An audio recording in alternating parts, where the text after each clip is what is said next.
Hey guys, and welcome to My Tips Reach 50 Quick Tip. Today's episode is going to feature your controller, specifically your joysticks. There's a product I'm trying to bring to everyone's attention. They're called thumb grips. The ones I have right here are Z grips. They can be found at GameStop, Walmart, or lots of other game retail stores. These ones cost me about $5. And what they do is that they give you kind of a stronger control over your aiming and moving and stuff like that, just because they're like a gel pad with little bumps on it. It gives you a little something to hold on to. Because everyone knows, as you start playing more, the four little dots that are on the joysticks, those wear out. And you sometimes lose control of your thumbsticks. And sometimes even more further than that, once you keep playing with your controller, the joysticks smooth out. And maybe your thumb will slip a little bit on the joysticks. Usually people, it's not a real big deal. They just get used to it. But, it's something to get that out of the way. Some people go as far as to go and replace the entire controller. But, there are cheaper fixes. I mean, you can go and just go get these thumbsticks. I mean, $5, a lot cheaper than a whole new controller. Now, these Z-grips aren't the only ones out there. There are other brands. A couple that I'd recommend. One is by Evil Controllers. You can find them at evilcontrollers.com. They're actually replacement thumbsticks entirely.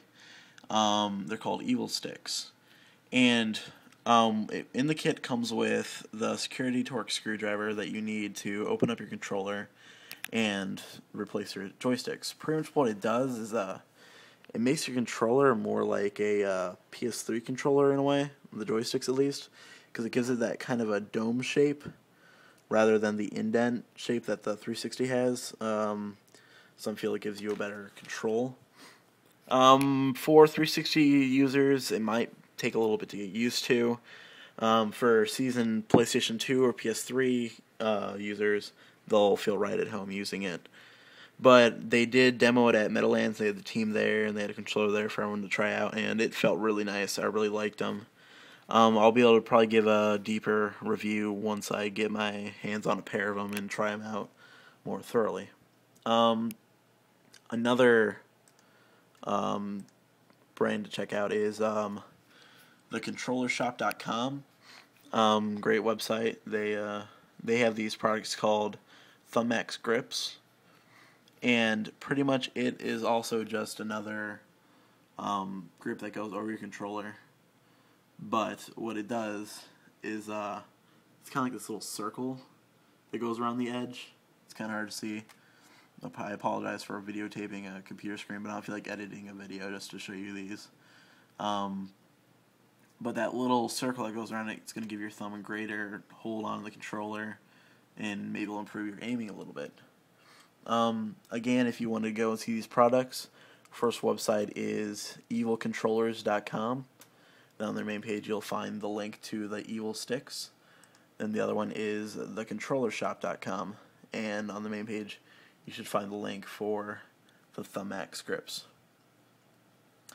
One thing I did notice as a flaw with the Z grips is that with specifically the left joystick, is that because it is something that fits over the joystick, it takes up room that the controller was designed to use. So whenever you click down, specifically like when you're crouching, you try to move to the side, you can't move a whole lot because the rubber's in the way. Now, there is a solution for that. You can simply take off, let me see if I can do this with one hand.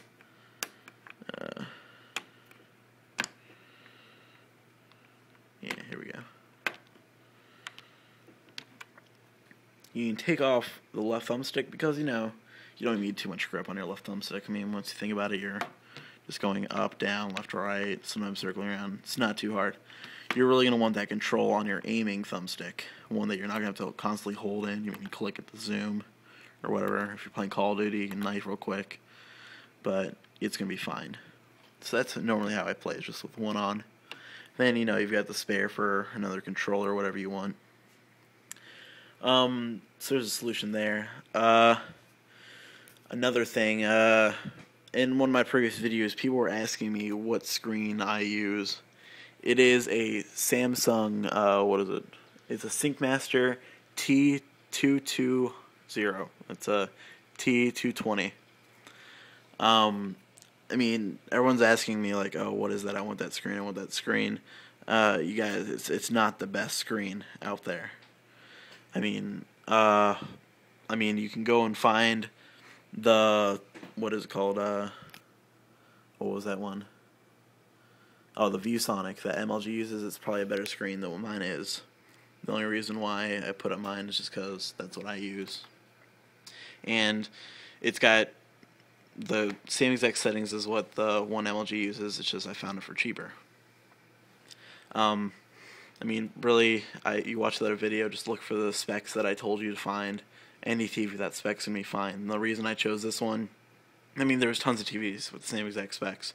The reason I chose this one is it was a little bit sleeker, a little bit cooler looking. I mean, I can bring this to LAN parties and stuff, and it's not huge. It's great size, very portable, sturdy, and I was able to bring it to wherever I want to go.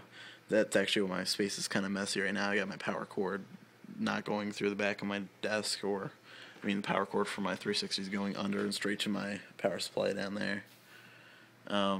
Because I didn't want to go and fix everything up. I wanted to go play. Those are jelly beans. Not necessary to rank up, but I like them and they can't help. They can't hurt.